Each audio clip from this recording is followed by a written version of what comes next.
Okay, well, I'll go ahead and get us started. Hi, everyone. Welcome to our June um, Policy and Implementation Committee meeting. I'm excited that we're all at least have quorum, and we got a big agenda today, and we're hoping to kind of get into a lot of detail. So today, if you go to the next slide, Elaine.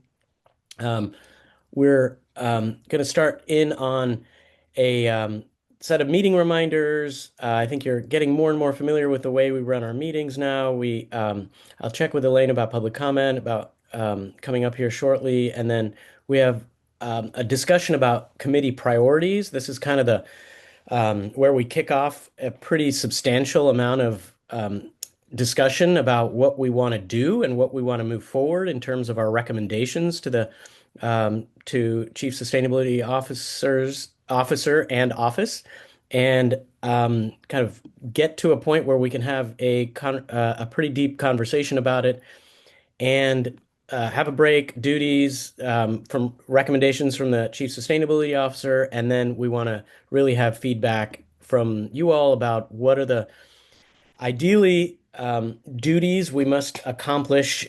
This meeting is identifying three policy action recommendations. So that's really, I want to underscore that. So we're going to figure out what policies and actions stand out to us as a committee, and based on a bunch of staff analysis, that you've got some materials I hope you've had a chance to look over as well. And that was based on a survey that was also conducted that we'll hear about a little bit. If you go to the next slide, we'll um, continue on here with and a meeting. Let's see, I'm jumping between here. Meeting introductions and reminders. So we'll have our typical notes about this meeting and our working agreements as we've had. So go to the next slide. Um, we're notes about this meeting. So the meeting will be recorded, as you heard moments ago, where the commissioners ensure that Zoom name reflects their title. I need to do that myself, so I'm going to do that just as soon as I stop facilitating here.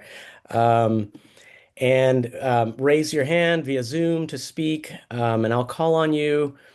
State your name every time you speak, so the recording is there, and then um, public comment individual will be called. I don't think we have any public comments today, unless that's changed in the recent today. And then all materials can be found on the events page, and then we'll ask thank you to Wing for our tech help. Um, and next slide. Can I have somebody read the working agreements? Anybody up for that? And give me a chance to change my name on my profile too. Yeah, thanks, Commissioner Elena. Hi. Okay. Number one, speak with clarity and focus. Wait, why am I talking? Assume good intentions, but attend to impact. Be willing to make mistakes and be forgiving of those who do. Allow for and appreciate disagreement of opinions, ideas, methods respectfully. Build on others' ideas, and we value participation both in person and virtual. Thank you, Commissioner Elena. We're um, moving on to public comments. Do we have any public comments? Any people signed up? Elaine, no. Okay, so we'll move right on through. Um, and I'm going to be there's going to be parts of this where we can linger and parts of this that we can kind of, I want us to move somewhat quickly through.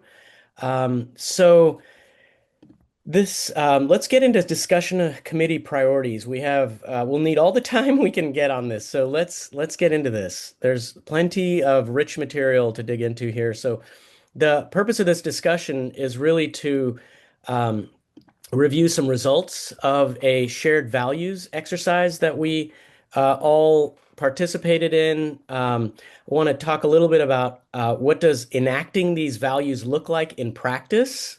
I'd like us these shared values. I'd like us to think about how we can leverage some of these values together, and then highlighting any others that may potentially may potentially matter as well. So, next slide, please.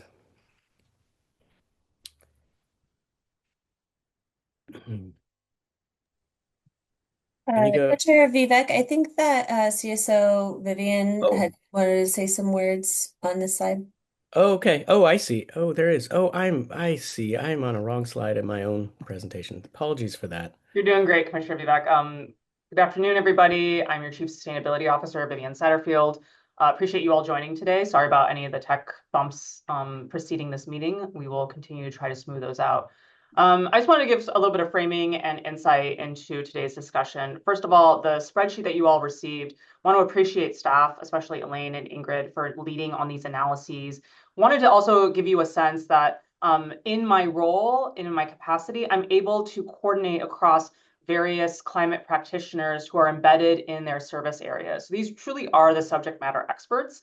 And that climate practitioners group is who I initially tapped to provide their expertise and to engage the people they work with who may have other sorts of expertise to inform the analysis that was compiled in that spreadsheet that you all were sent. So I want you to be confident that I've engaged the subject matter experts to offer, and it's a difficult exercise to be concise around the framing of some of these issues, but we worked to expedite that and to make sure you can have some of that information in front of you. And I know that you were all reviewing that under a rather truncated timeline, as we had to work with a lot of staff to help synthesize that information. So appreciation all around for that.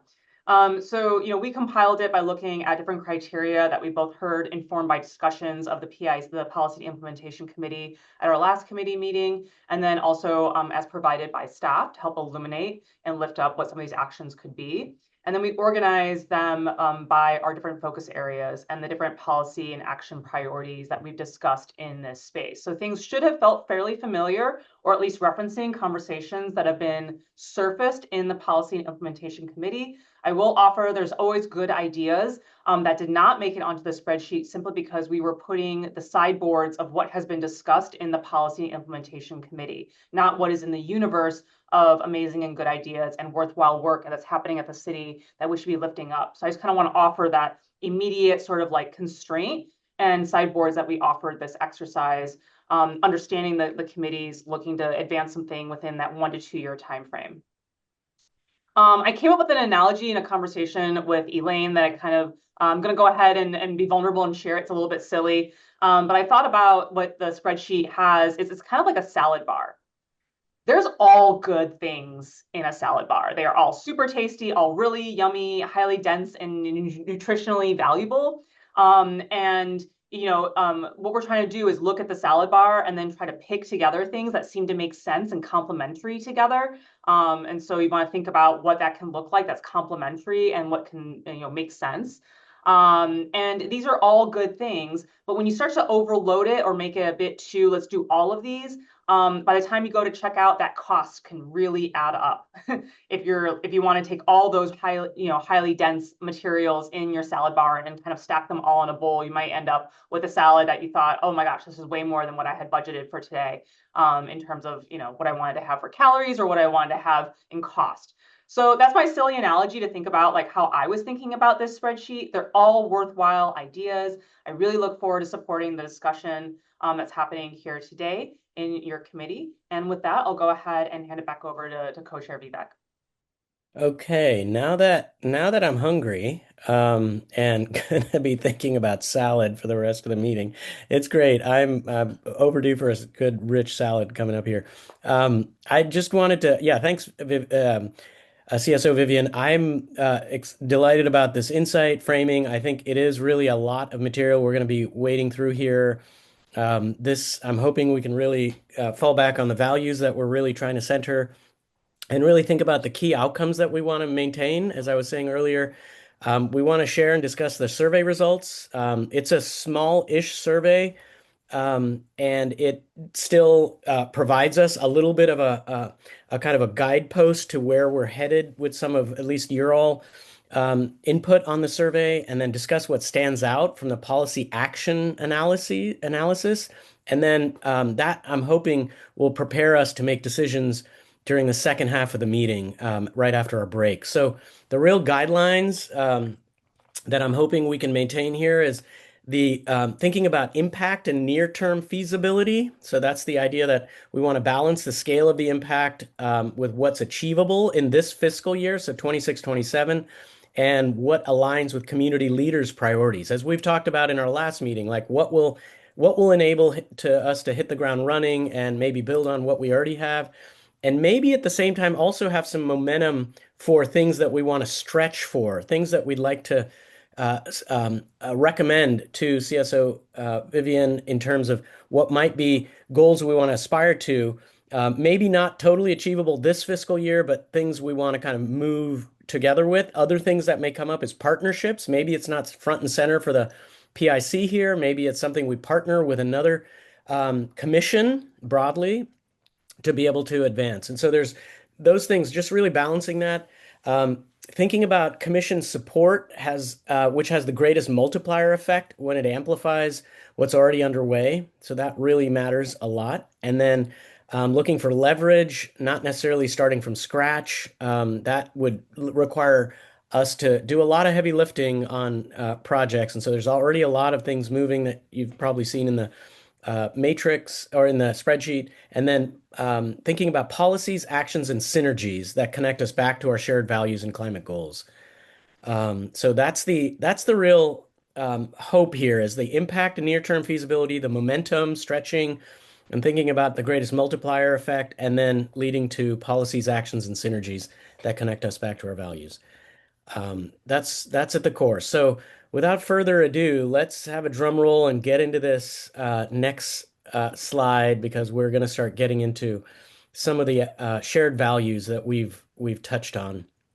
To really move us along here, the survey, I'll ask Elaine to share screen results with us. The shared values probably don't look unfamiliar to you. The adaptation resilience potential, economic development potential, costs to implement, environmental justice and equity, impacts to frontline communities, innovation and application of technology,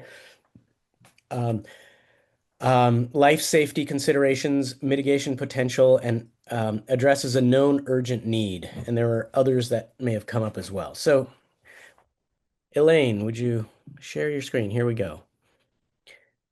So the survey, I can talk through this, but I gotta wear my glasses here. So there are some small letters. I just want to spend a little time on here. This is kind of what came back. Again, it's not a huge sample size, but you got to pick more than one on this. So just looking at this first question, total 6 responses, and things that jumped out. I would say that environmental justice and equity impacts to frontline communities is the leader. It had 6 responses. Seems like with 6 total responses, all 6 of us said something like that, something related to environmental justice and equity. A smaller number said adaptation and resiliency potential as a second, and then there were 3 that were essentially tied for third in terms of economic development potential, mitigation potential, and other. I want to linger here for a second and see if there's any observations of this, or see if there's anything anyone wants to touch in on. Yeah, Commissioner Jose. Yeah, one thing when I did this, I didn't think of it until afterwards, is that watching City Council these last couple of weeks with the budget conversations, there were so many good things that didn't pass because there was a 6-6 split. So I think I wish one of our priorities was seeing what kind of good environmental policy is being worked on that might need an extra push, because it might need just getting one commissioner so it's not a 6-6 thing that gets failed again. We don't want to take for granted that all those things will pass, and lending our voice to theirs might be helpful. Yeah, thank you, Commissioner Jose. Do we know if there's any, do you know of, Commissioner Jose, like the ones that didn't pass, and if there's any of those that are like you were saying, could be helped with a nudge? Do we have a list of those? I'm sure they're, I mean, easily available, I guess. There's quite a few. A lot of them were regarding PSEF, and I'm sure PSEF has it on their radar as well. But there are probably more things that they're working on behind the scenes as well. Okay. Okay. Yeah. Thanks, Commissioner Jose. Commissioner Angus. Yeah, thank you, Commissioner Vivek. Um, yeah, I don't want to take the color chart here too seriously, but what I do think is that we should be thinking about this next set of steps in a couple of different ways. One is that if there is the opportunity to move a significant measure early in the process, and I appreciate that budget constraints, may mean we don't have anything like that, that's both substantial and meaningful and could be moved early. But I do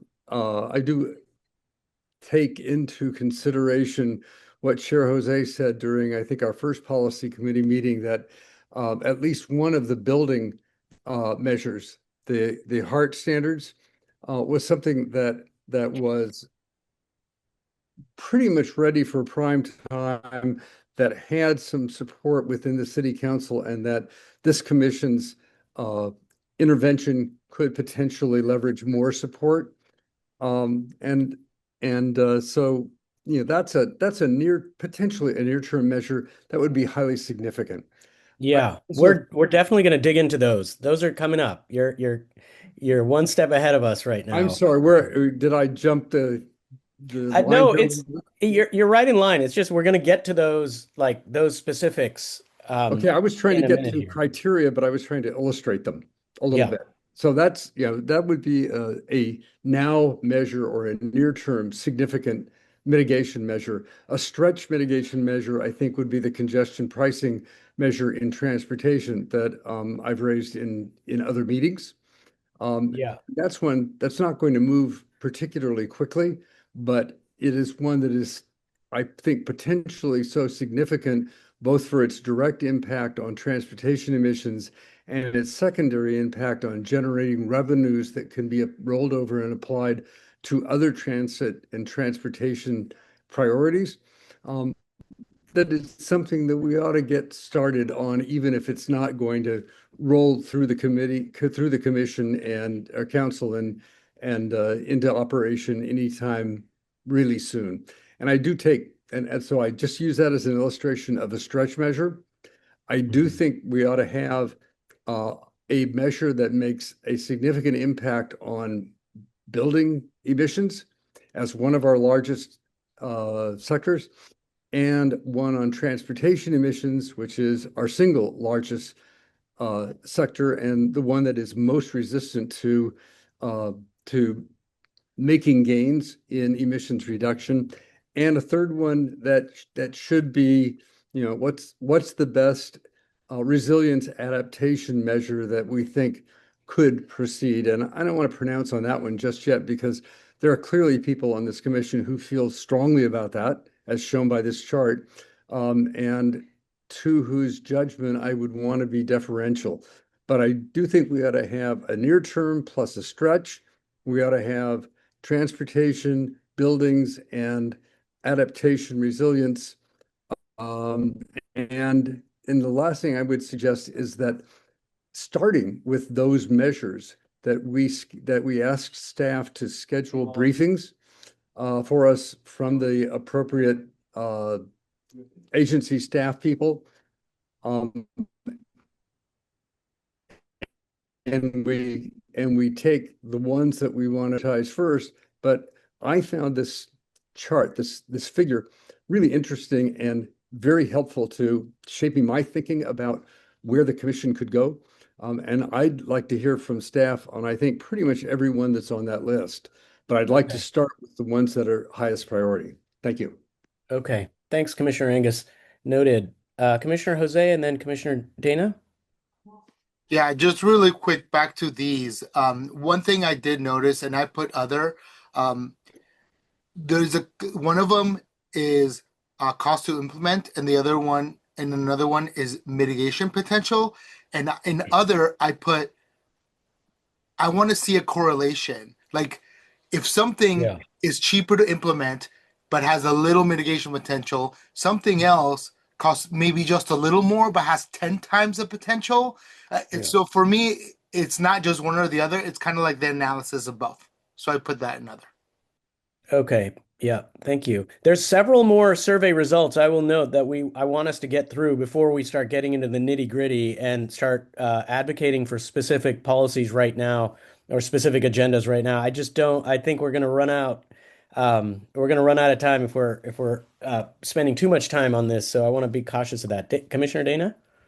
Yeah, Commissioner Dana, thank you. Just to that point, and Commissioner Jose, thanks for clarifying. I just was curious since there were two votes for other, and that's on par with mitigation potential and economic development. I was curious if there Yeah. were comments about what those other were, just so that I understand other people's framing when they're evaluate or when they were evaluating this. And I appreciate Commissioner Jose's. I think it would be great to have kind of like a metric tons per dollar or something like, and those are complicated evaluations to perform, but it can give you that sense of how far can a dollar go towards like some sort of bigger impact in terms of mitigation of emissions. So, which we may not really have for some of these, but yeah, I just wanted to know if there was any more information about the other category. Thank you. Elaine, do we have anything on the other? Commissioner Jose mentioned one. Do we have the other one? Yes, yes, I just put it in the chat. Our two Okay. others are potential to pay for itself with new city revenues that can also be applied to further climate investments. And the second other was what Commissioner Jose was talking about, the cost to mitigation potential analysis. Okay. That's great. Thank you. Thank you. Commissioner Elena. Hi, Commissioner Elena. Just wanted to speak to one of the ones that I marked, which is addresses a known urgent need. First of all, this was really difficult of only choosing three. So I wonder if we can do rank-based choosing for these because I think they're all so important. So it took some like really deep consideration. But with addressing a known urgent need, I think that one is important to consider, especially as we think about co-benefits of additional things on council's agenda and what they're planning to invest in on, especially with limited budget. It could be something where if we're able to incorporate some of these actions or policy measures, it can kind of piggyback off of it. Mm. Okay, great. Elaine, do we want to keep moving down this? There's several more, but I want to check in with Commissioner Angus as we're doing that as well. Yeah, I'm sorry. I just wanted to acknowledge that mine was the other. Mine was the one that said if it's got potential to generate new revenues, that should be a significant consideration. Great, thank you. Yes, I'll return us to our slide deck real quickly, and we'll go to the next slide and then back to these survey results for the next item. Okay. So the survey results, focus area priorities. We want to spend a little bit of time here thinking about the commission has 9 focus areas, and priorities were based on 5 of these 9 focus areas. And we have top 2 focus areas. You saw the response from the values, but the top 2 focus areas, there's a 3-way tie. Adaptation resilience was the clear ahead, and then there we go. Great. So adaptation resilience, and then we have buildings and homes, and I think we already heard something there. We had energy, we have urban form and transportation, and of these were God, I gotta get my glasses in. These are so small. The font is so tiny here. But you can kind of read it yourself, probably better than I can. Adaptation resilience, and then we have buildings and homes were the 2 top ones, and then we have energy and renewables showing up and then none for nature-based solutions, and then another 3 for urban form and transportation. So the urban form, transportation, building homes, and adaptation resiliency, three-way tie, and then we have energy and renewables as the second. That's what we're seeing here in terms of. So I'm curious what, before we get into kind of just thinking about what feels most important in these particular focus areas, and then thinking about synergies that might play out with, yeah, these two questions. What feels most important, urgent to you, and why? And then what do you see as strong as synergies? Um, there are, yeah, there's a lot here, right? Within each of these bundles, there's a lot, focus area bundles. There's so much that can be done. And so just really thinking about what are kind of what feels most important to you, thinking about the results of this, the three-way tie, as well as the second item that showed up here in terms of buildings. Oh, now I've lost it. Buildings, we have adaptation, resilience, buildings, homes, but let me jump over to Commissioner Dan. Yeah, thank you, Commissioner Dan. Yeah, I'd say, yeah, for sure, buildings is at the top of my list. I think because there's an obvious policy window opening up for this too, with council, and so like that in and of itself is like a good way, and then plus being such an important piece of our climate change adaptation. And then the other big piece that hasn't been talked about yet in the group is my other kind of big policy area was heat adaptation and management. There's so much of the groundwork has been done in the city already. It's just getting that implementation plan, moving and together. And I'm guessing as a commission, heat adaptation is going to be a key cornerstone of our entire climate action plan anyway. And so if we get rolling with our heat adaptation and management planning, and our building operational decarbonization policy, like those two, we can do that. It's realistic. The policy window's open, and then the impact on health, of course, with heat adaptation and building decarbonization are immense. And so, those would be my two. And then, as far as the reach, I think I'm totally open to a third one where we reach for the stars. But and I'll stop there. Okay, thanks, Commissioner Dan. Commissioner Angus.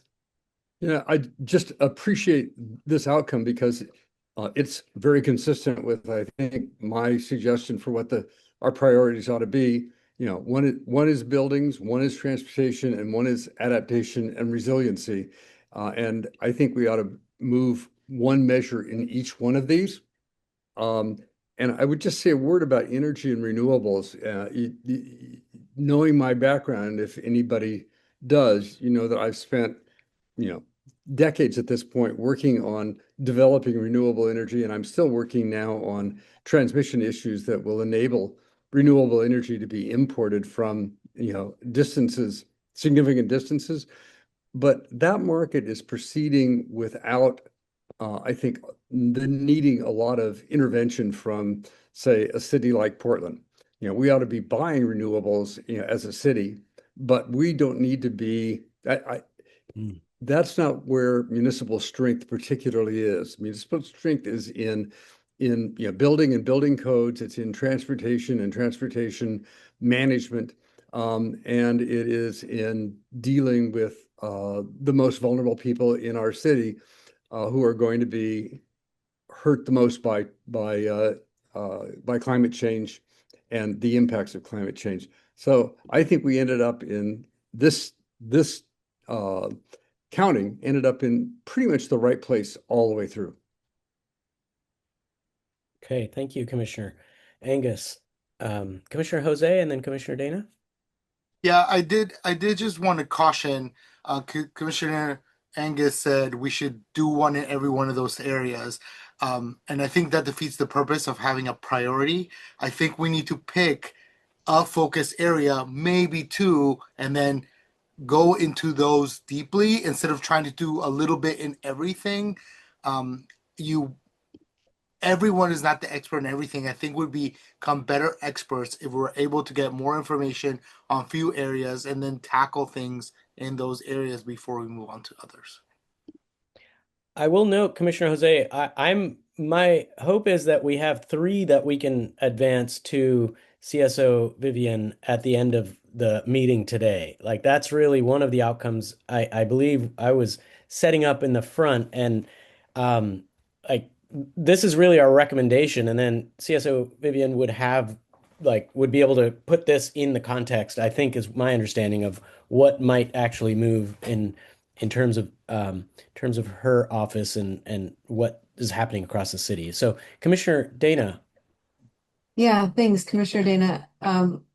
We had to fill out this survey before we got to see the spreadsheet, before we looked at it, and I had actually voted for energy and renewables, just understanding a lot about the impact of that market. But to Commissioner Angus's point, I agree that when I looked at the actual policy actions, because of just the scope of what cities have and what influence they have, I think that I would almost prefer to change my vote to buildings and homes because just the ripeness of a lot of those policy, I think, interventions. So I think if I were to do that, then that really bumps up the buildings and homes as kind of a higher, because I think I had that lower because I had urban form and adaptation, I believe, in the high areas. But to your question about synergy, I also think that just to note that adaptation and resiliency and nature-based solutions, I think really go well together, and that in particular, one of the recommendations or one of the focus areas is cooling corridors.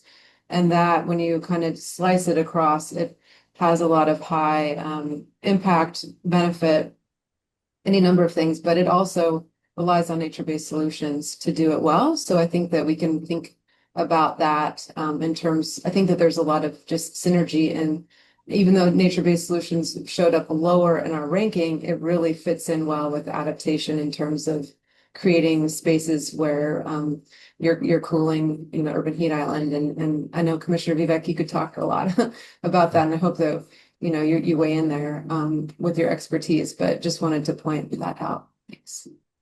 Yeah, thanks, Commissioner Dana. Synergies, yes, let's keep going with that theme. Commissioner Alina.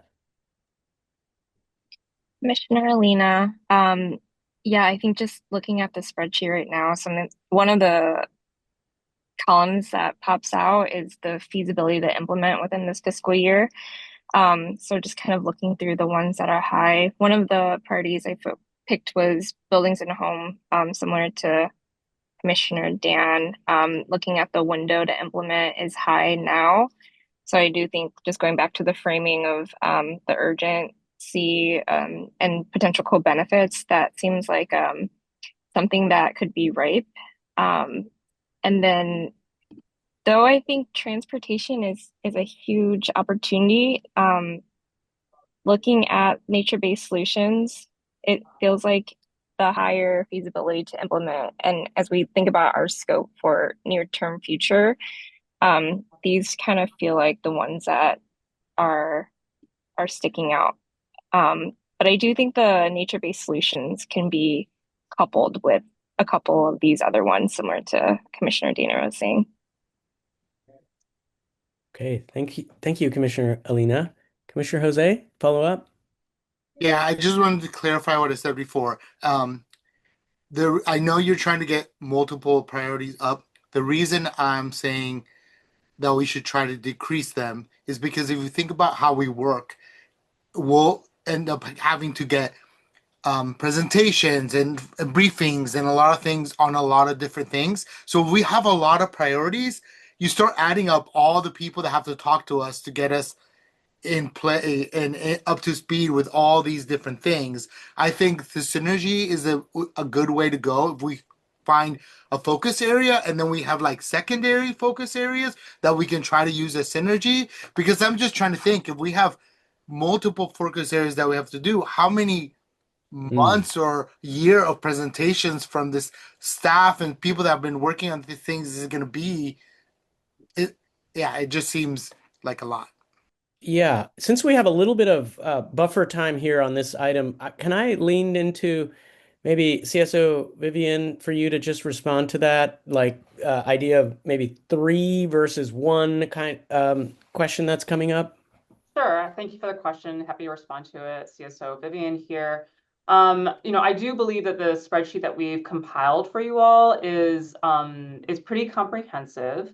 After today's conversation, I don't think there's a magic number. If you all are having robust discussion and we're hearing areas in which you absolutely see synergies, and I want to recognize that sometimes we kind of silo certain topics into their own, but assuredly, as you're going through, you can see that they're quite complementary. Getting some sense of where the interest of the committee is will allow us to do some further analysis, have conversations, do the recommendations, and start to like lift that back up. So 3 is certainly more effort. For a number of them, you'll see that the lack of funding, being underfunded in that work clearly has been a barrier to the city. That's where you kind of get the multifaceted, like what is the role of the commission? If it is something that is in terms of like advising or advocacy, and it has to do with writing a letter or partnering with another commission, that's going to be a different lift than something that's really requiring just to lift up what I heard earlier, which is a metric ton analysis for particular action. That is far more detailed, will require us to definitely tap a lot of staff capacity. So all of those levers look different and all have different weighting, have different cost to them. But getting a sense of, and already the discussion that you all have been having is giving me a sense of where the interest is, that is immensely helpful, and looking forward to the further conversation to see what else can be further illuminated. But in short, there is no magic number. I think having a discrete number certainly is helpful, but they're all have different complexities and weights to them. Okay, thank you, CSO Vivian. Yeah, that's great. Some comments coming in. Commissioner Angus, encourage you to keep tabs of the comments as they show up. Oh, the chat as it shows up. And I just wanted to clarify, because I think maybe Commissioner Jose misunderstood what I was trying to express. So I probably expressed it badly. But I am very much a believer that we ought to be prioritizing, and we ought to be prioritizing a small but highly selected group of measures to try to press forward with. I think, as I said, they need to be in buildings, they need to be in transportation, they need to be in resilience. And that says you pick 3 priorities, and those are the ones that you move forward first. Those are the ones that you seek. Sorry, there's a little background discussion in this room. Those are the ones that you seek briefings from staff first, and assuming that the commission is persuaded by the staff presentations to move forward on those 3, those are the ones that you move forward. One I suggested should be an immediate one that already has council standing and support, and one should be a real stretch one. Our as a commission, our reach should always exceed our grasp, because climate change requires that. You simply can't cope with climate change by taking the smallest and easiest and first measures that are available to you. You gotta swing for the fences at least from time to time. So that, I think, has to be a part of our 3 selected priorities as well. And finally, I said I'd like briefings on everything here, but I don't want all the briefings all at once, and I don't want to wait till all the briefings are over to pick our priorities and move them forward. I'd like briefings on the 3 potential priority subjects first, and then have the commission decide what to do about them, and then go into briefings on the rest of them. Thanks. Okay, thank you, Commissioner Angus.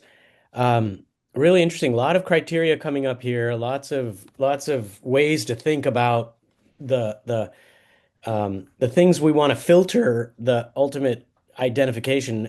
I found so what I'm hearing is really if maybe anyone correct me if I'm misinterpreting this, but the idea of having one kind of central kind of moderate to heavy lift thing that is center of our recommendation, and then potentially others that could be what I was hearing from CSO Vivian was that others that we could still prioritize, but yet they might lend themselves to smaller lifts or coalitions or other connections that we could build. That's what I'm interpreting so far from what I've heard.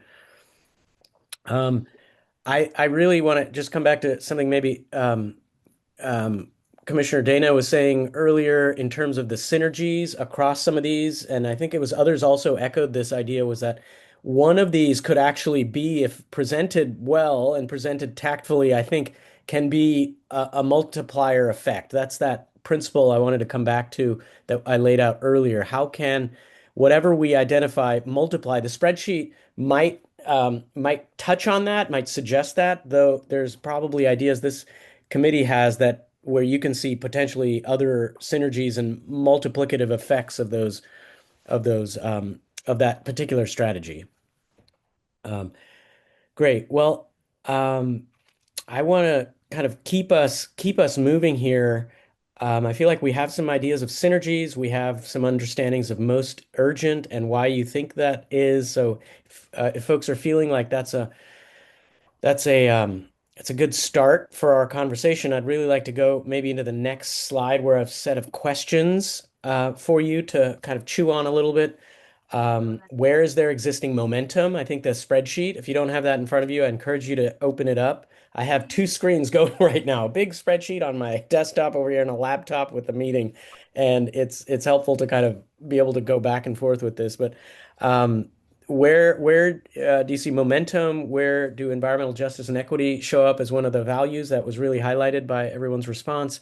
Where's the greatest potential for synergies, as we just were talking about? And then a big one I eventually will come back to is what's the commission's role in this? There might be different roles for different strategies that we identify, right? So as Commissioner, as CSO Vivian was saying earlier, writing a letter, right? Very different than kind of potentially developing with staff a whole potential agenda that identifies community, institutional, other actors that could be actively engaged in the conversation. It's very different levels of participation and role.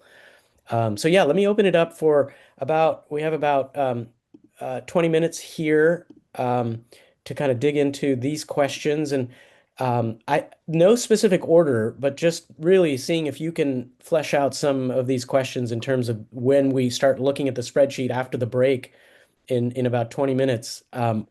Like I want us to be able to get into how does all of this translate into the selection of the specific actions or policies. So yeah, any thoughts on where do we see current momentum, environmental justice angle, dimension, and equity component in this, and then synergies and commission's role?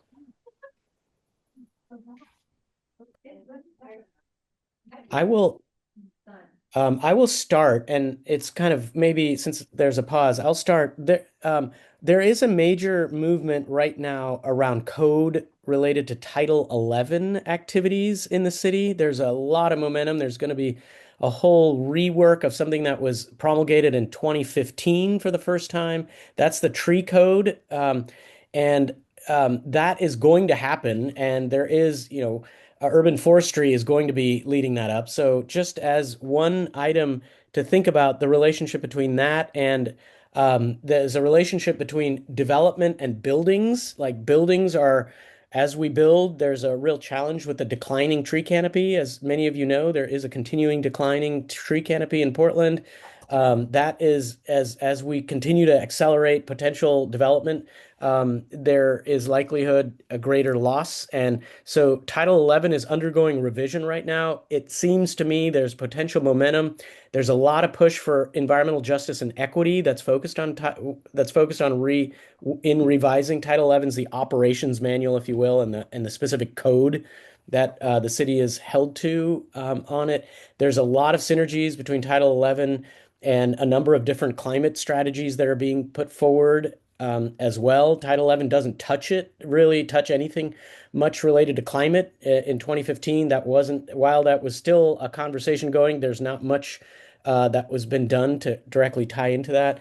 And then the commission's role, I could see as potentially supporting, advocating for, writing letters to specific components of Title 11 that would be really a multiplier for improving the adaptation and resilience for some communities that are that are, disproportionately impacted, whether it be by extreme events like rain events, like heat events, and all the other things that green space and the having robust canopy can help with. And we know that parts of East Portland are particularly impacted by that. So there's a lot of momentum there, and I think that would be a modest but relatively impactful role that the commission could play in supporting those activities um, with the Title 11 actions.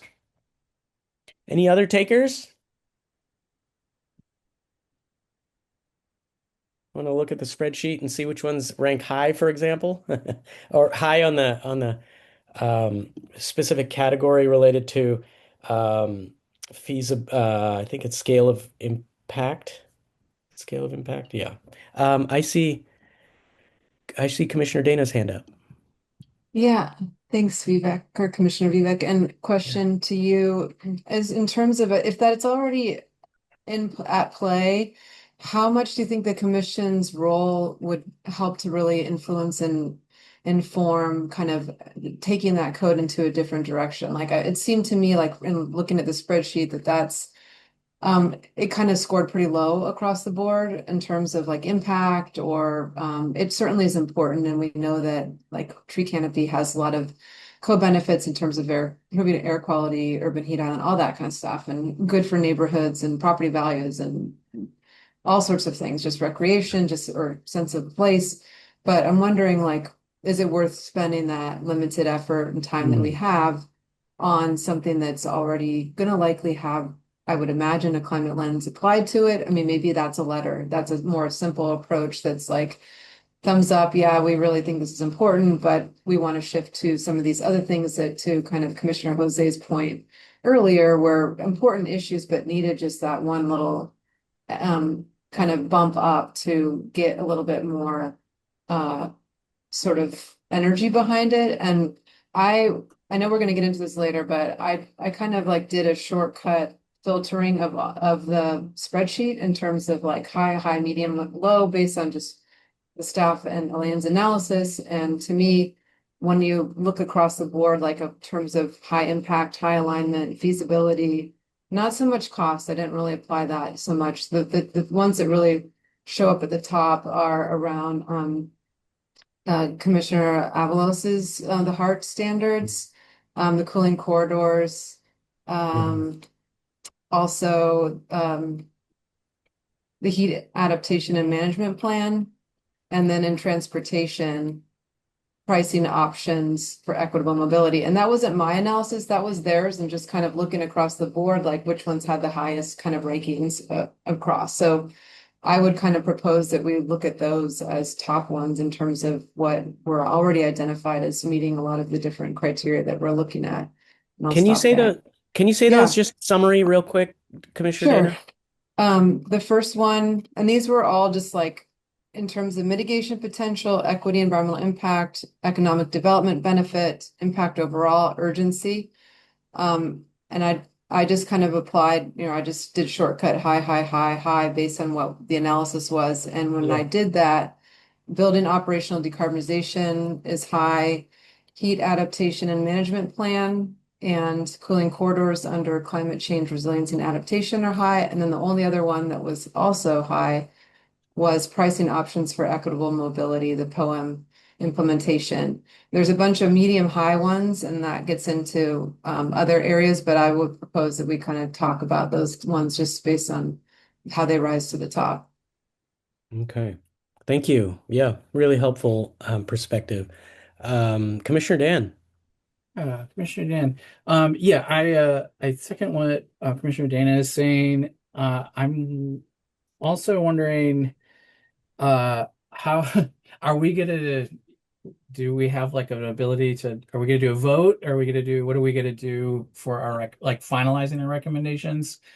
I would, yeah, just to quickly cut you off there with that Yeah. question. It's a very provocative question in some ways. We're a small committee. I would rather not us. I mean, we could vote if we kind of run into a kind of a can't get to yes on something, like I think that's kind of plan B potentially as a vote is what I would suggest we think about. And maybe Commissioner Jose has other ideas on this as co-chair of the commission in terms of procedure. But I'm kind of in line with us kind of coming to a consensus model on this. Okay.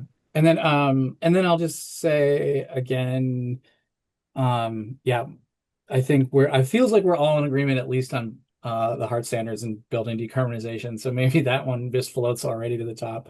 And then the heat adaptation and management plan synergizes well with the cooling corridors and a bunch of these others because it could be within that plan. And I'll stop there. And not to put you on the spot, Commissioner Dan, just with that heat plan, like the county is also kind of just released a climate and health plan, a resilience plan, and has a lot of momentum. Maybe not at the city scale per se, in the way that the spreadsheet is set up within the city context, but broader context across the county, I guess, is what I was thinking. Yeah, Right? absolutely. Yes, there's a full, and actually, I was thinking that there's a full synergy with both the county and with Metro as well, particularly with cooling corridors and things like that. Metro, right. Yeah. Okay. Yeah. Cool. But Thanks. yeah, our climate and health resilience plan has been put forth already, and we're in the implementation phase of that. At the county. Okay, great. Thank you. Commissioner Jose.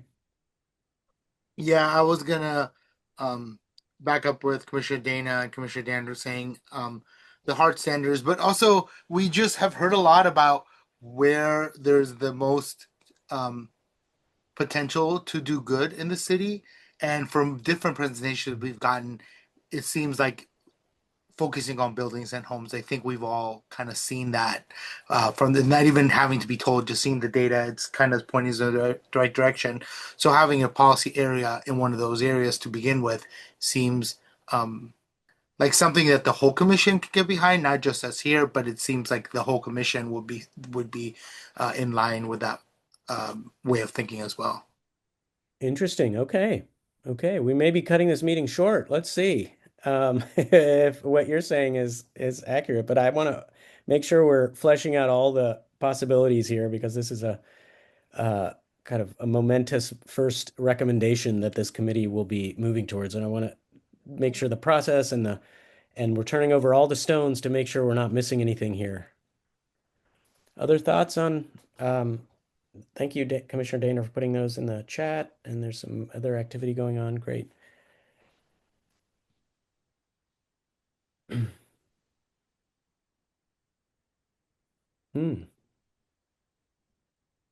Okay. Okay. Thanks. So we're really kind of honing in here on what Commissioner Jose was just presenting as and then what we have is Commissioner Dana's list here of building operations decarbonization policy as at least top. Like we could eliminate some, but I'd rather maybe avoid that for now and think about like going to the top and seeing if there's any others that rise to the top in terms of these particular areas.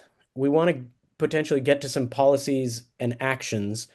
That's really what we're going to end up choosing. But is there any concern, any objection, any I don't know, any questions, any emancipations, any proclamations about the buildings and operational decarbonization policy as being the number one item on this that ranks across mitigate, well, at least, yeah.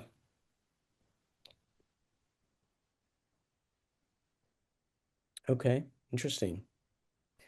Well, that's a really good start. We're here at this. Let's I think we could actually, Elaine, I don't know if we're at a good point to take a little break here because that feels like a momentous a step for us in terms of getting to this top ranking item at least, and then maybe I think I'm looking. Let's see, I'm looking at my notes to see where we're headed after this, and I think where we're going after this is really getting a bit more into a committee recommendations to the CSO. And then what we want to do is top three policy or actions, and then within, just want to see what's in the decarbonization. Okay. Maybe a little clarification. That's yeah, a little clarification on this buildings and decarbonization um, focus area. There are particular policies and actions we want to take. We want to make recommendations for around this. Where would we potentially? Do we have that? I'm trying to find. Do we have specific? Are we thinking about the existing work, like building on the existing work? Is that how we want to kind of build that? Build those specific actions and policy items? Yeah, Co-Chair Vivek, I'll jump in for some clarity. Yeah. So under building and homes, we have one policy package, which you'll see noted as actually several policies, but council is approaching it as one whole policy package, and that is the lead. So BPS have put that building operational decarbonization, done that work for that, and have passed it to council as one big, and council's approaching it as one big policy package. And that's Okay, what's got it. listed under buildings and homes is that That's one package. okay. Okay, thank you. And would that amount to the three what we're trying to get to, potentially three? Would that, since there are multiple things packaged in that, or are we wanting to get a little bit further refined with other items as well, other policies or actions as well? I'll go ahead and jump in here. This is CSO Vivian. This is where it's both the art and the science of how we're gonna, try to pass and support the various ideas that are reflected here in the spreadsheet. I would offer that the buildings and homes component is fairly large. Councilor Avalos' office is leading on that. You'll see in the spreadsheet, we outline what the potential next steps for the commission could be on that. I could very well foresee, because of the density and the interplay of all those mechanisms that's within the HART standards, that perhaps, and this could be something that the committee could approach, whether it's really advocating for that all to stay together. Council will likely want to tackle perhaps it all together or want to piece it apart. I'm just going to look in my very murky magic 8-ball and say that that's a possibility that could happen. And that's where we'll have to just kind of be flexible and roll with it. And I will be a conduit there. I would encourage the PIC at this time to, I've already heard some great conversation about uplifting the other areas that you're all interested in looking at. Appreciation to Commissioner Dana for offering that first cut. I know Commissioner Angus is also offering some prioritization here as well. Okay, thank you. Yeah, Commissioner Alina. Yeah, I think my question just got answered, but I think something to consider is going back to the scoping and what the work looks like for each of these as we make the decisions, because I feel like we could have a cluster and bucket under like these are lower lift actions that this committee can take. And then there's more of the longer commitment that it might take more resources or more outreaching that would take some time. So I think that's something to consider as we continue looking through this list. But one thing that I just also want to throw in there is the resilience hubs as a potential, as like something that where the synergy can be incorporated to one of these other ones. Yeah, That thank you. came out of nowhere, but yeah. Yeah, that's great. Thanks, Commissioner Alina. Commissioner Jose, and then Commissioner Angus. Yeah, I would say put in buildings. I think we all agree on that, and then maybe pick one more because, like you said, Co-Chair Vivek, that one is a big lift. I really liked Commissioner Dana's analysis on why certain ones should be at the top. I'm going back and forth between heat adaptation and cooling corridors, And I'm leaning a little bit towards putting cooling corridors as a second, just because the idea of cooling corridors right now has a lot of traction in the city. And I think it'd be easy for us to get also support from other organizations. We've talked about tapping in other groups and getting community support. And the idea of cooling corridors, I think, would lend itself really well to that. Okay. Okay. Thanks, Commissioner Jose. Commissioner Angus. So just a couple of comments.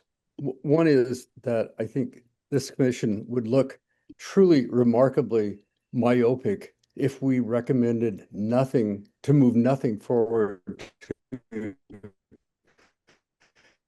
the council or the city in transfer. That's the single law. These have particular capabilities of managing and both reducing emissions and extending services to vulnerable populations. So if all we do is do buildings because it seems within reach, then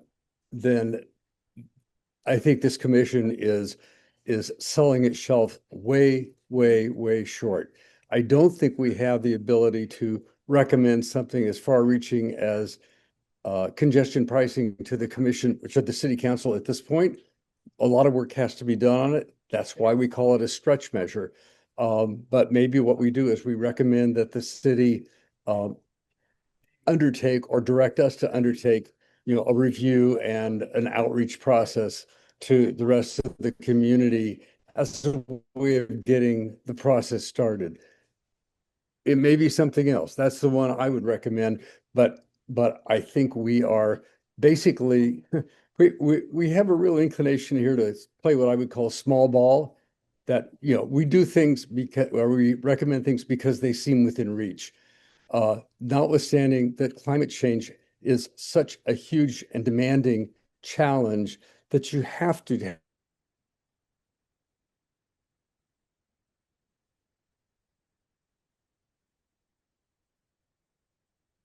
the commission will make its decision, but I would be disappointed if we didn't have a stretch measure. Thanks. Okay. Thanks, Commissioner Angus. Yeah, there's a little chat. Thanks, CSO Vivian, for putting that Tableau data reference about from the city about different levels of emission. Good data point to kind of come back to. All right, I think this is a good point maybe to take a short break. We have a lot of material here that's kind of fermenting, and I think we're gonna probably come back with a agreement that we're gonna move towards. So let's take a short little break. I think we're coming back at in about 10 minutes.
Okay.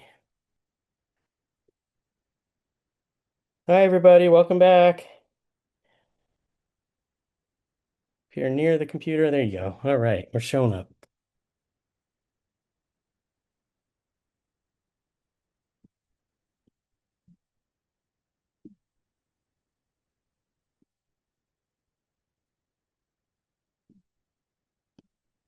Okay. Great. Great great chat going on right now. So let's come back and get started.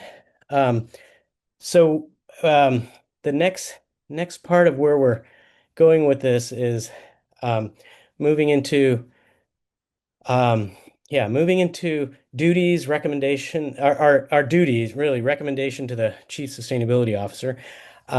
Does everyone feel kind of satisfied with where we are right now? Are there lingering items before we dive into this recommendation piece um, we want to touch on?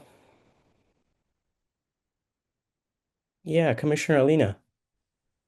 Can we just do a quick recap of where we're sitting?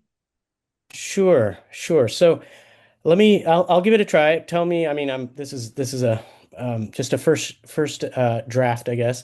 So I can think where we've landed is we've kind of looked over our shared values. We've kind of got to a point where we're essentially having discussed different focus areas, and then we got into essentially identifying a priority set of focus areas, and where we've landed on that is essentially a set of priorities that have to really begin like we had a number one priority that was building operations and decarbonization policy, and then there were three others that were presented, and not much debate about that, not much discussion. I think there were some questions, lingering questions.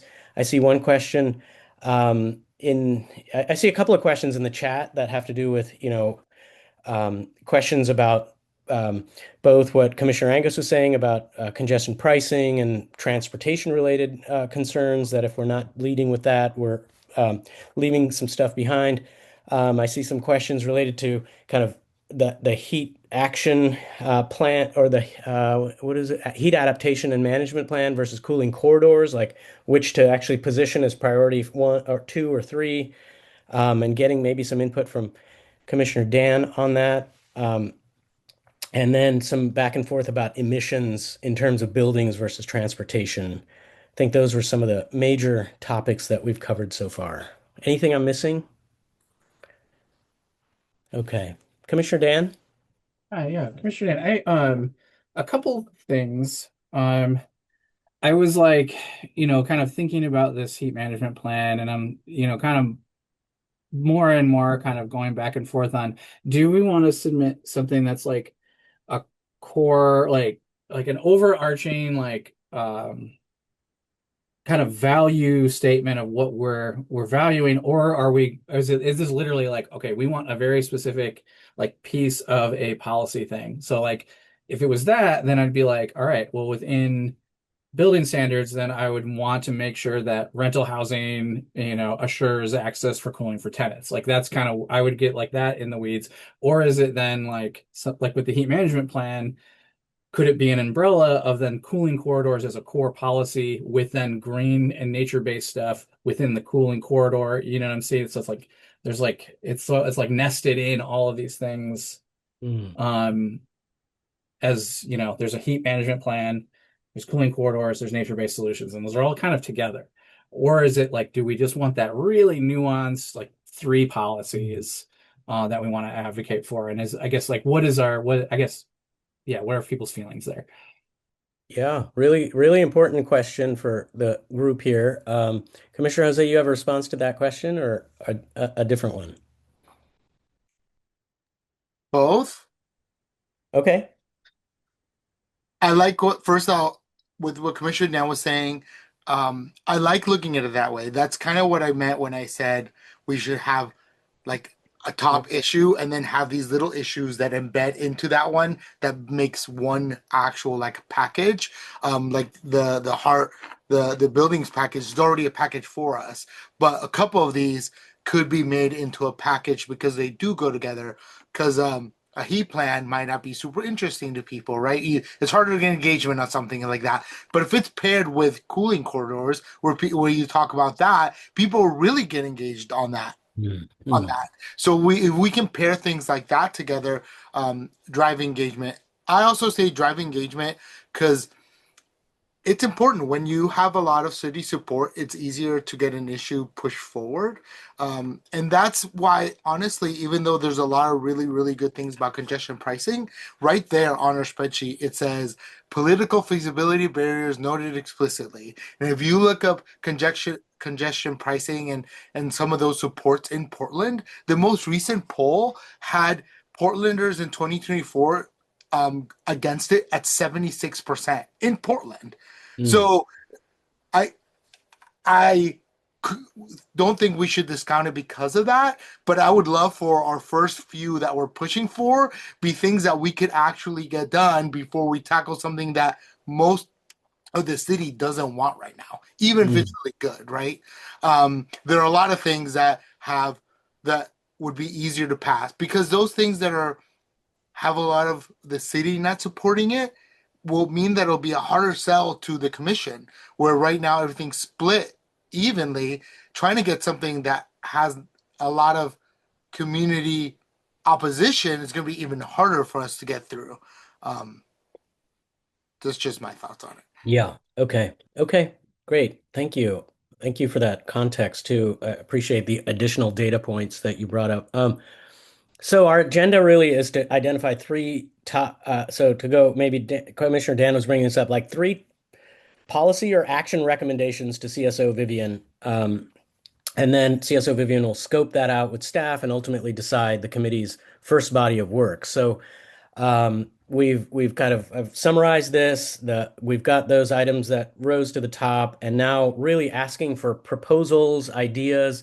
We're not voting. We're just like a strong recommendation at this point, and the outcome is top three policies and actions.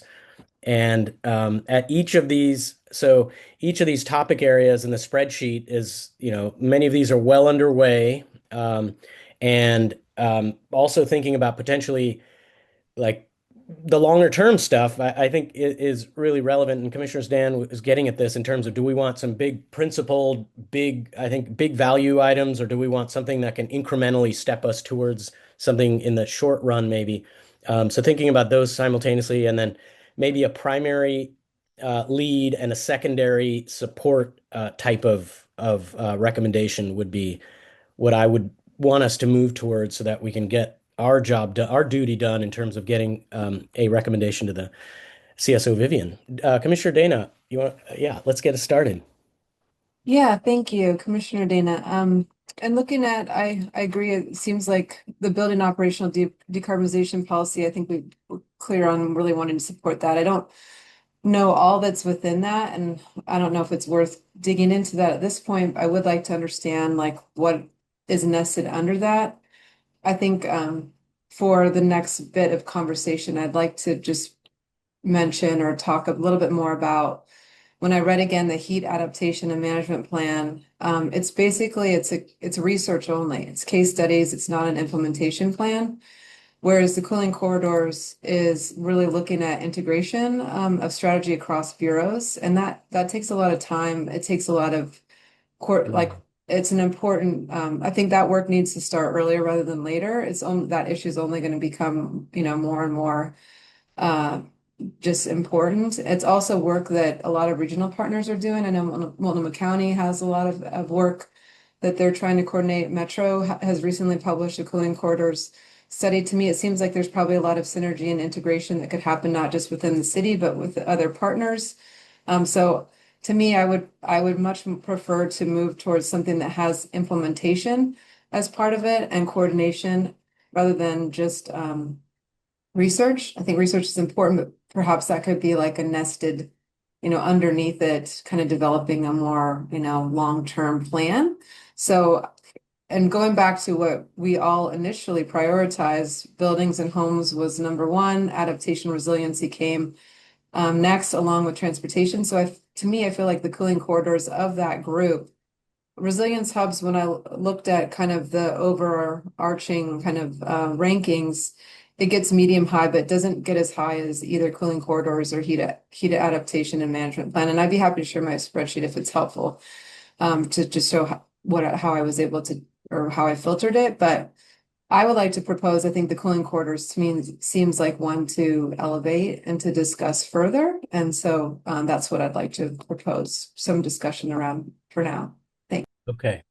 And that's presuming that the housing decarbonization is already kind of slated. Is that right, Commissioner Dana? Correct. Yeah. Mhm. Okay. Commissioner Jose? Yeah, I was actually gonna say that. Let's talk about the cooling corridors a little bit more. And I do think we can discuss and come to a consensus, but we need to vote on it to send it out of Oh. committee so that the main committee can talk about it. So it's Right. like a recommendation. The committee votes on their recommendation. Sure. It could be by consensus, but that's still considered a vote. Okay. Okay. And I do think Commissioner Dan will speak to this, but part of the heat plan could be part of that conversation as well. We could make it like Commissioner Dana said, embedded into the cooling corridor conversation because it all goes hand in hand. Okay. Thank you, Commissioner Jose. And it's not lost on me. I'm sitting in an 87-degree room right now in the west corner of my residence, and it is really warm as we're talking about cooling corridors. Sounds really nice. Commissioner Dan. Yeah, Commissioner Nan. Yeah, I wanted to just highlight two things. One, my comment is that, yeah, I think the research and all that stuff is already done. My understanding is we are now going to be talking about the for the heat management plan, the implementation piece of this. That was what my understanding was anyway. So like the research is done, the policies, have been kind of developed within that. And so I'm wondering then, so we have this building operational decarbonization policy that has a bunch of things nested under it. Then do we want to say, okay, a climate change resiliency package includes cooling corridors, includes another thing. And then do we want to say a transportation thing includes, pricing options for equitable mobility? Do we want to try that, or do we just want to be like, it's because like I think the building and operational decarbonization policy, because it is a full package, and then cooling corridors in and of itself is just one policy. Like, do we want to maybe create a uniform way in which we're doing this, I guess is what I'm kind of getting at. We're going to be making this recommendation to CSO Vivian's, and CSO Vivian's going to kind of take it from there and I think we could probably provide some direction, guidance around what we see as the important part, for example, of this building decarbonization agenda, rather than just the whole thing. There might be something we say within that we really want to lift up, and then there might be some. My suggestion is that we keep it as not like totally different scales of activity. It'll make our job a lot harder, I think, if we have one thing that's like, the big, really hard, and other things that might be really small. But again, that's just one person. So I'm curious, Commissioner Alina, if you have thoughts on that or another item. Yeah, Commissioner Alina, I agree in Commissioner Dan's train of thought, because just looking at it, if we do focus on the high focus priority areas, and then within select a couple policies that we think we could move forward, especially focusing on this fiscal year. I do see that there's opportunity to incorporate some of the nature-based solutions into one of these other three high focus areas. But I do think that would be a good standardized approach. And then we can have, I think, the feedback from the proposal, but that gives me a little bit more ease, because this seems a little overwhelming. But if we look at it like that, going back to our values, going back to the focus areas that we've all voted on, that could be an approach going forward. Yeah, yeah, interesting. I guess there's a question here from Commissioner Jose that I'd encourage CSO Vivian, Elaine to respond to in terms of process. And while you're doing that, I mean, it sounds like there might be two buckets here. One is around this broader, what are we calling it? We're calling it buildings and homes. Where we've got this buildings and homes like focus area, and then we've got this building operation decarb like sub area, and then we've got a specific action or policy within that. That sounds like it's one kind of vertical or funnel that goes from very broad to maybe something a bit more specific within that building operations and decarbonization. I think I've already heard a few ideas floated on that. And then the other one is within the broader focus area of climate change, resilience, and adaptation. There's a cooling corridor and heat adaptation management that's kind of a subfocal area. And then within that, maybe cooling corridors is one of those very specific things, but there would be an action or policy related to cooling corridors that we'd want to flesh out. And similar with the heat adaptation management, that there'd be something like action or policy specific that we'd want to identify as well. So that's kind of where I'm seeing the funnel lead to in terms of the two broad focal areas we've identified, then the sub areas, then if we can get to a proposal for a specific policy within that, so it doesn't feel so overwhelming to any of you or to all of us. Does that make sense? Kind of funneling from the focal to the individual policy like that. My guess is if we can leave with that, that would probably provide at least a clear trajectory for the the sustainability office to then start really figuring out what are the next steps. Commissioner Dana.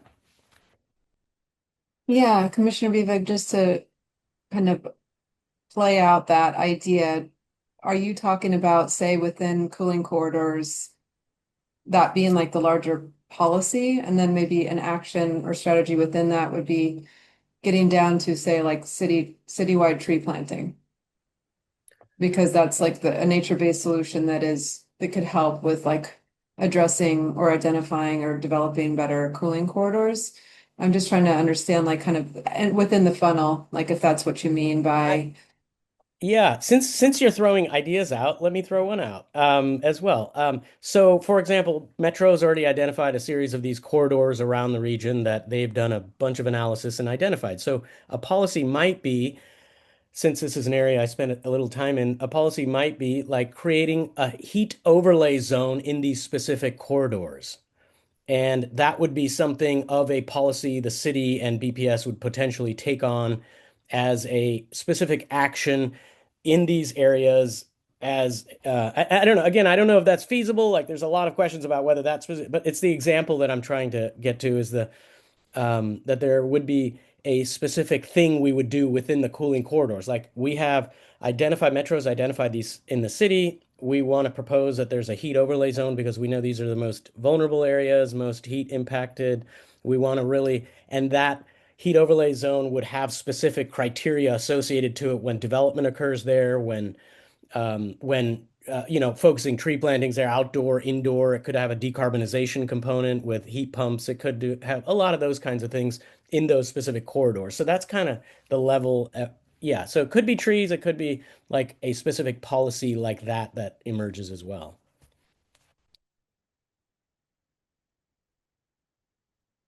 Yeah. Come at us again. Thank you, Commissioner Vivek. That really helps. I mean, I think that's because of what we have here, citywide tree planting, street tree maintenance, the tree code. Those are all really valuable, but just what you outlined is something broader than that in terms of like a more planning type of a tool or zoning that would be a little bit more comprehensive and pinpointed, whatever the different action would be needed based on kind of what that corridor needs, or I like where you're talking about even including decarbonization, whether it's heat pumps in households, or maybe it's kind of adding in parkland where there's maybe deficient access to green space. Like it could look like a lot of different things, but Yeah. And I really like kind of just what you outlined. So if there's a way that we could, I know that's a really broad category though, to be giving back to CSO Vivian. but maybe I guess a question to CSO Vivian, is that kind of direction that is helpful? Or do you want us to be more specific? Yeah, this is CSO Vivian. I appreciate the discussion that's happening. I think this is a wealth of information. That type of direction is helpful. I think from, the conclusion of today's conversation, we'll work with staff to compile what we've heard as the gravity centers of where the interest is. And I will work to help clarify what those next steps could be. For example, on the building decarbonization standards, because it is currently being led by council, would we reach out to that council office and invite them to offer a briefing, for example, could be a next step. For what I'm hearing around cooling corridors, there's a few different strategies in there, and we can further flesh that out after connecting with the subject matter experts, especially because it would engage planning staff on that. Yeah, thank you. Good. I'm glad this is, yeah, so it sounds like our conversation is helpful. Um, do we have a proposal that we want to maybe move towards, and then I think, as Commissioner Jose is saying, to vote on that, we kind of get to the point where we want to recommend. I almost, yeah, proposal of a specific policy and action, I guess, within the broader two sub areas of cooling corridors and building operation decarbonization.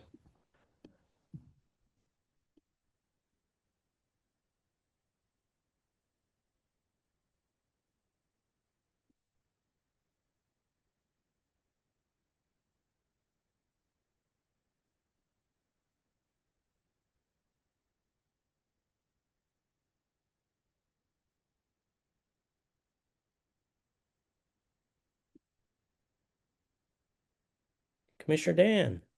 Yeah, appreciate it. Do we want to just move forward then with our decarbonization policy and our cooling corridor policy and say that's what we're moving forward? Do we just want to want to Second. vote on that?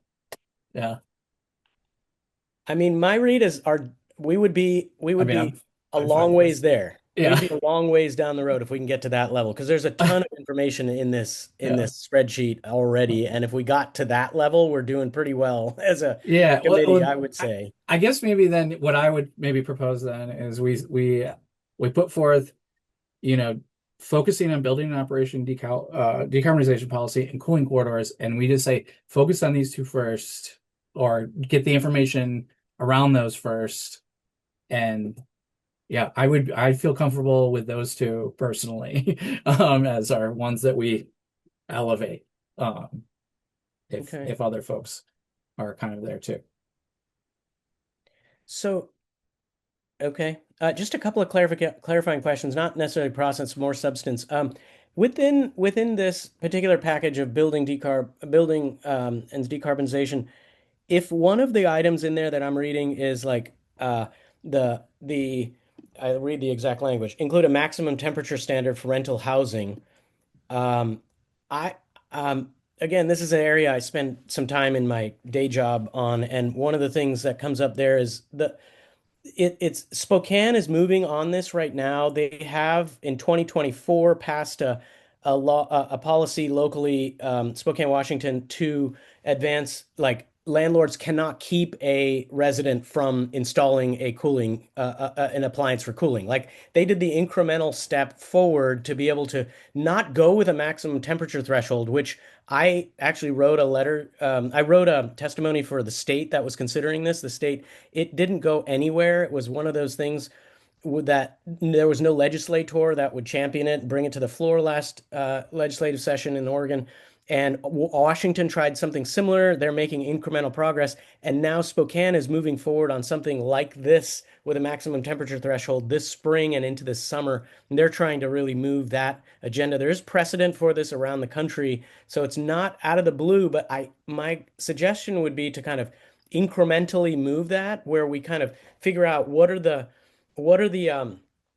going big right away is just it kind of gets people shaking in their boots, you know what I mean? So it's kind of like, how do we learn from what folks like in Spokane did, where they were able to step into this like piece by piece, and then Like I would love to have an 80-degree maximum temperature threshold in all rental housing kind of policy, but it just from a policy or from a I guess politics point of view, it might not sit well. And I think there's a lot of lessons to be learned with places around the country that have tried to do similar things with this building decarb and then this specific item. I do like that item a lot. It's been something on my mind for sure, but I'm also a little bit like how big and how big and like aggressive to go with that. Commissioner Dan, any thoughts? And then CSO Vivian. Yeah, Commissioner Dan. I'm wondering maybe that like we're putting those like as things that need to be further fleshed out then by staff, right? Right, right. So like I mean I think I personally like that would be probably the rental housing requirements would be like the number one piece of the decarbonization that I would personally advocate for just because of like coming from health and things like that. But I think if we just say we could do the umbrella of those two and then it gets parsed out, and brought back to us. Okay. You know what I'm saying? If Yeah, that, yeah. yeah. Okay, thanks. Thanks, Commissioner Dan. CSO Vivian? Yeah, this is CSO Vivian. Thanks. I just wanted to kind of speak to in response to what the examples that you're offering, Commissioner Vivek, about a maximum temperature standard. Councilor Avalos, who is the champion of the building decarbonization, has at least verbally confirmed her intention to include that sort of idea for rental housing. That's sort of the policy solution in reference kind of to the acronym in HEART. Are in the RNT. And so that's something that I can certainly lift up as well. Subsequent to this meeting that is furthering the interest of this committee and the nexus with the work that's being championed out of that council office. Yeah, I will again, I will add it fits our values pretty well, the environmental justice and equity component. Like it really gets at that. Rental housing is one of the primary places where people experience a lot of impacts from extreme events like heat. So I think that there's a lot of momentum for that right now. It also feels like, and especially if Councilor Avalos is championing something like that. That's great. And then in terms of cooling corridors, so any more on the building decarb? I also want to touch on cooling corridors and then ask for someone to call a vote because I think we're kind of headed in that direction here with the last about 10 minutes.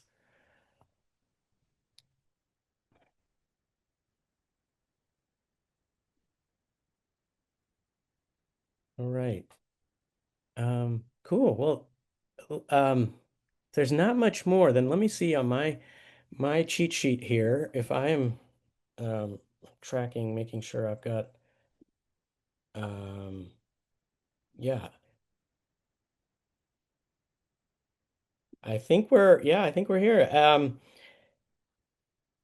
Anybody want to put forward a proposal?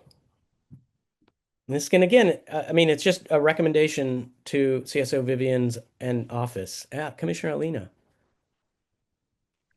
Sorry, putting this late in there, but I think just one thing, because transportation was high on a lot of our priorities, I think we should consider putting forth that as part of the overall recommendation as well.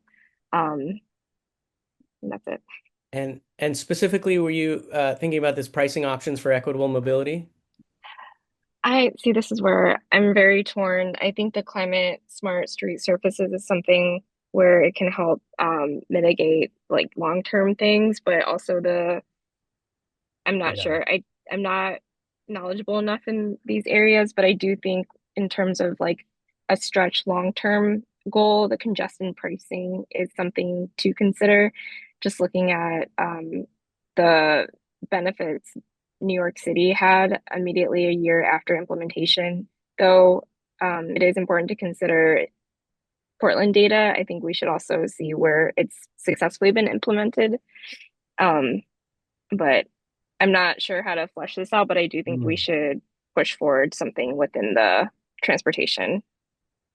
Okay. Okay. Something within transportation. Okay. And you were suggesting both the smart surfaces and then also there's the other item that was presented earlier, pricing options. Yeah. Okay, Commissioner Dana. Thank you, Commissioner Dana. Yeah, I agree with Commissioner Alina in that transportation just based on what we know about impact and also priorities, and to honor, I know, Commissioner Angus's points, as well as even listening to Counselor Novak early on, who said that our commission like doesn't have a lot of transportation expertise amongst us, but that we all need to speak or kind of put that transportation hat as we apply our thinking to this commission. And I think that that is an area where it'd be really beneficial for us to understand a lot of the trade-offs and the history of just different policy interventions, because I kind of put on the list the pricing options for equitable mobility just because of how it ranked, but I don't really know a lot about what those specific recommendations are. It just says that they haven't been advanced for implementation. I don't really have a sense of what it includes or what the feasibility in terms of political viability is, but I think that just a recommendation forward around transportation and asking that CSO Vivian and staff and team maybe kind of provide their own sort of support or thinking around what they think is most viable moving forward. But I do feel like us leaving that out would be us not really doing our job. So I'd support the three. Okay, great. Thanks, Commissioner Dana. Really interesting. Any other thoughts on this decarbonization, building decarb, cooling corridors, and something related to transportation yet to be determined?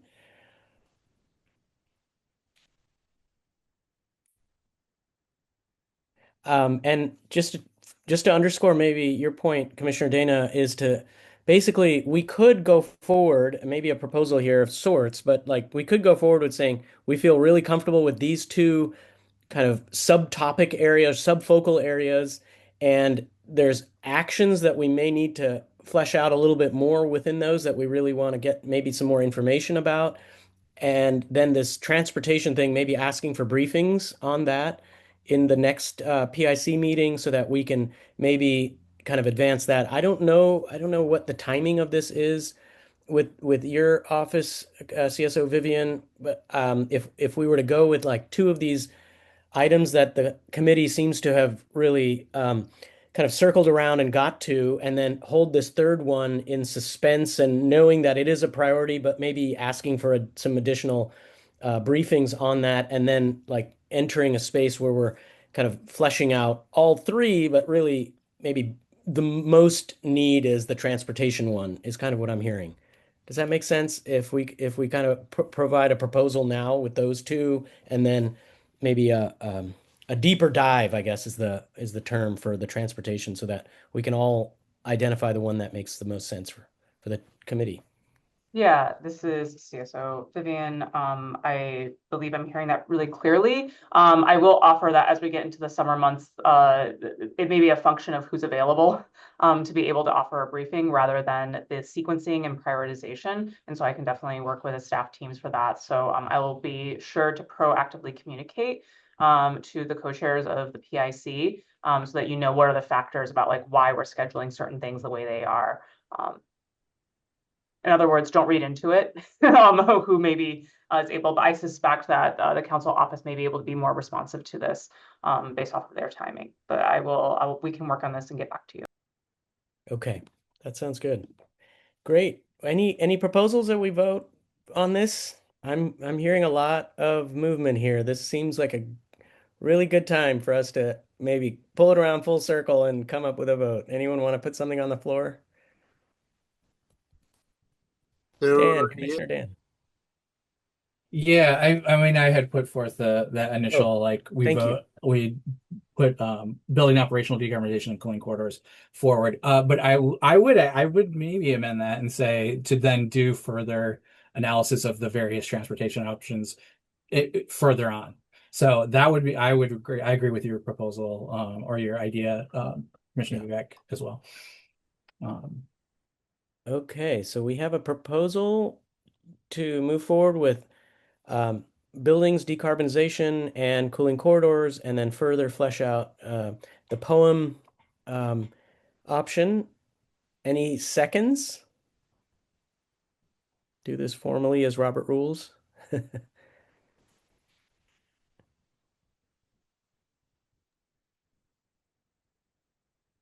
I second. Okay, thanks, Commissioner Alina. Um, any discussion? Yeah, Commissioner Dana? Could we potentially amend the proposal to include beyond just poem? Like, I Oh, think that Commissioner Alina had mentioned the climate smart street surfaces and even, and yeah, Elaine, the congestion pricing. So not, I don't want to get too yeah, pinpointed. Yeah. So if we could yeah, broaden thank that. you. So a Okay. friendly amendment to go building operations, decarbonization, cooling corridors, and POEM, climate smart street surfaces and congestion pricing as a bundle that we're gonna get some more flesh out a bit more in the future meetings. Yeah, great. That's a friendly amendment. And so now we have, I guess, a new proposal. Second that. I'll second that. Okay. Any discussion about this new proposal? All in favor? I think I can vote. Raise your virtual hand. I see one, two, three, four. Okay. Any opposed? Any, okay, Commissioner Jose noted. Any abstentions? Okay.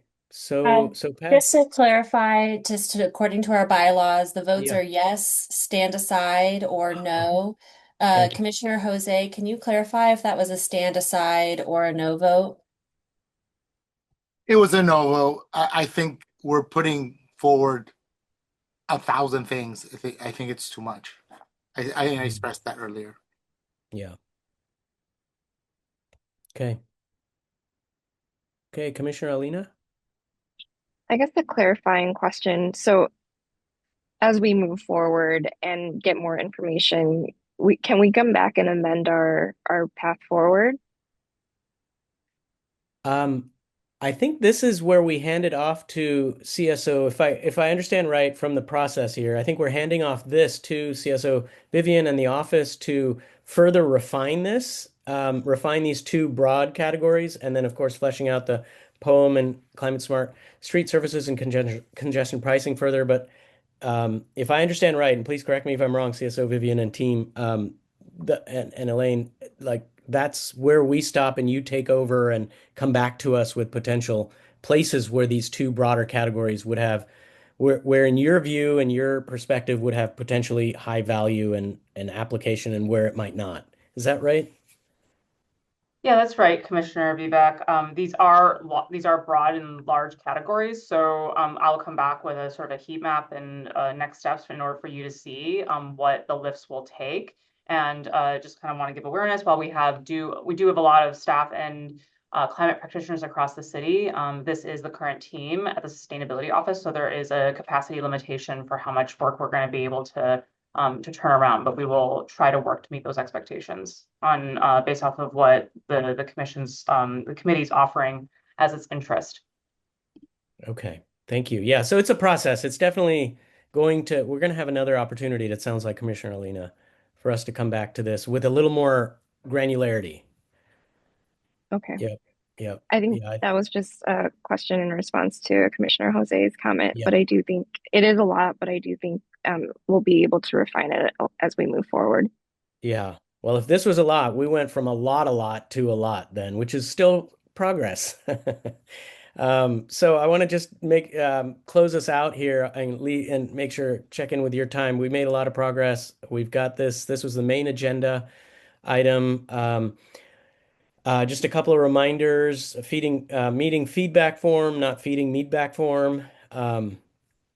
And policy implementation committee meetings Tuesday, July 7th. I will have to check in with Elaine about my timing of that, but I will, yeah, next meeting, July 7th, 1 to 3 p.m. on Zoom.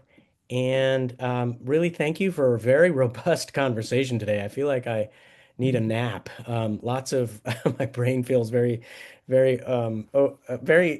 full right now. So thank you for all of the insightful, thoughtful feedback, and we'll yeah, follow up with you all soon. I'll review with the CSO Vivian and team, Elaine, the discussion, and then we'll have some feedback to you as we just mentioned. So thanks again, everyone. Really appreciate your time. Stay cool out there and take care. Bye. Okay, bye. Thanks, so.